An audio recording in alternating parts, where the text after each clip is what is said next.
about the things you will need for the fluid acrylic art. There are a lot of things here on the table, so I will tell you about each thing one by one. So first main ingredient is paint. So I use these Fevicryl acrylic colors. This one is a white, this one is a black. These are the very big bottles. I think these are the 500 ml bottles. Then I also buy these small bottles for each color. These are the 100 ml bottles. This color is magenta. Then I also use Brustos artist acrylic colors. These are very high pigmented colors, so you will need a very little bit of this color. Then I also use Fabrica acrylic colors from the Camel. There are 20 bottles in this pack, and I think there are 2 metallic colors here. These are also very high pigmented colors, so you will need a very little bit of this color. Then other brands which I use are the Faber-Castell. This one is a middle purple pink. I always buy this color from the Faber-Castell. Look, these are the two colors which are looking same, but this color gets very red after drying, and this is a very bright pinkish color. So I always use this color from the Faber-Castell. Then for the pouring medium, I always use the Fevicol glue. There is a 50% of water and 50% of Fevicol in this bottle. So this is my pouring medium. Then for paint mixtures, I use this squeeze bottle. There are markings here on the bottle, so I add 50% of paint and 50% of this pouring medium in this bottle. Then I will shake these bottles for about 1 minute, so they will get mixed very well. And then I will store as it is, because I use these metallic colors a lot, so I can store this mixture in this squeeze bottle, so I always keep as it is. Then the other things you will need for the fluid art, this one is a hair dryer. So you will need a flat end for your hair dryer. Hair dryer I use for blowing out the colors on your canvas. Then I also use straw for blowing out the small sections. Then for spreading your base, I use these palette knives. You can spread by your hands or silicone spatula, but I use palette knives. And this one is a very important thing for your fluid art. This is a chef torch, when you shake your squeeze bottle for about 1 minute, and then it will get incorporated with a lot of air bubbles. So pop those air bubbles. I use this chef torch. So this is a very small and very easy to use, so don't be afraid, because look, it gives a very little bit flame. You need to use a very less on your canvas, so because you don't want to cook the colors.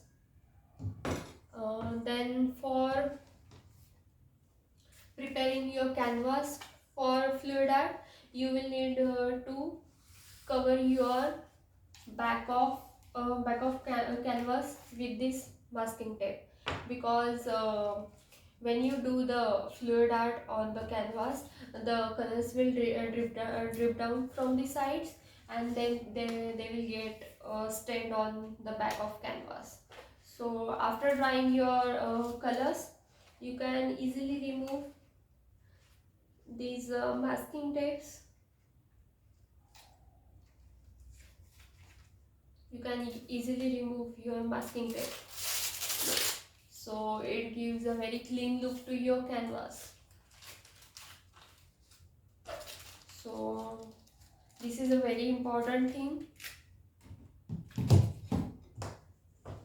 Then for paint mixture, I always use these use and throw cups, and these are the ice cream sticks to stir the colors. So I add 50% of paint and 50% of this pouring medium in these cups, and then I stir with these ice cream sticks.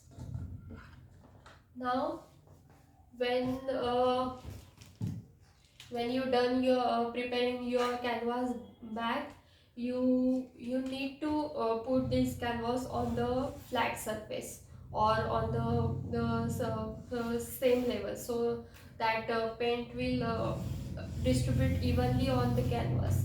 So what I do, I take these bottles, I put on this bottle on table, and I put the corners of my canvas on these bottles. So I use four of these bottle to level up my canvas on the table. And keep in mind, you need to cover your table with the plastic sheet or the silicone mat. Otherwise the paint will get stained all over your table, and it is not easy to remove acrylic colors from any surfaces. So keep in mind, you need to cover your table or the work surface with the plastic or the silicone mats. And to level your canvas, you can also use these push pins. So I don't use push pins, I always use these bottles. These are very handy. So for the push pins, you will need to push your pins on these corners. But these are the look,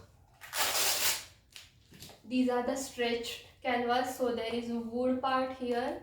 So it will get a lot of force to push that pin in this wood. So I always use these bottles.